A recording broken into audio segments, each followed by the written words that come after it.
Hey, welcome back for another video. I just want to share my thoughts on the housing market in 2021.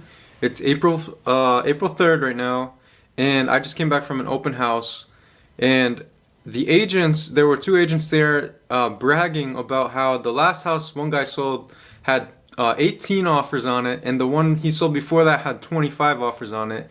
And they were whispering back and forth about how the house we were looking at had so many problems that it didn't even matter. That seller wasn't going to do anything because he could get so many backup offers. People would just give them as many concessions as they needed just to win the offer.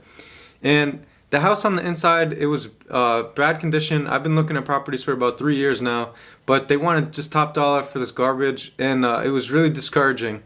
But it made me think, man, there's so much demand. And as I was coming home, I saw open houses, cars lining both sides of the street, up and down. There's going to be massive demand this spring and summer, and here's a couple reasons why I think the housing market is here to stay. I was going through some statistics about personal savings rates and how the pandemic has affected people's saving for a down payment.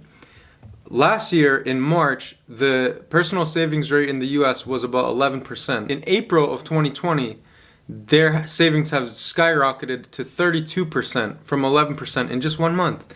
And they say savings drops back down as the economy starts to open up and grow, but their savings has still stayed at around 20% through 2020.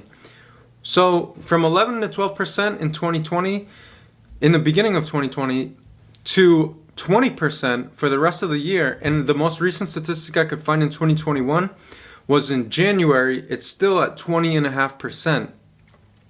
So people are saving a lot more, they're hoarding cash, they don't have as many chances to go out at restaurants, bars, spend their money on vacation because they can't do any of that. They're going and they're hoarding their cash and they're saving a lot more money. Combine that with the unemployment insurance, the stimulus checks, people have a lot more money for that down payment. What are they spending their money on instead?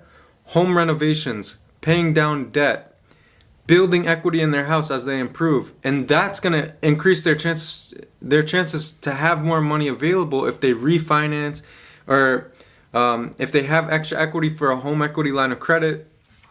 All that is going to help their chances when they go to buy a new property. They're going to have more money available for a down payment just from personal savings and equity in their homes. So I think that people are in a much better position, even from 1 year ago, to buy houses, and those factors are just, oh man, it's really bad, because as somebody else that wants to compete with them and buy a house and outbid these people, I just know that the competition is going to be a lot worse this year. There's a lot more people that are in a better position to buy a house. So that's what makes me think the housing market is here to stay, and the high demand is going to remain high at least through the rest of 2021. Yeah, there's going to be some, maybe a slowdown. I'd say a 30% chance of a slowdown with the eviction moratoriums ending, and people have to pay their back rent, and maybe some houses will get foreclosed on, but I think that might slow down some of this demand at best.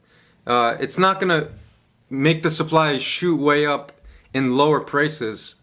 I think it's just going to make a marginal amount of homes become available, and it's just going to get completely soaked up by this high demand. And like I said, so many people have cash available now, and they're in a better position than they were a year or two ago to buy property. The prices are just going to keep skyrocketing. And yeah, I don't know what else to do, what I could give you guys for advice, because as somebody that's trying to buy a house, I'm in the same position. You hate to FOMO in, fear of missing out, and just jump in at a high, what do you consider a high price for a poor quality house, but that's really all that's out there right now. So you just got to focus on just keep building your money up, keep working, keep saving, keep investing in stocks, and hopefully you can catch up with some of these rising house prices. All right, signing off here. Have a great weekend.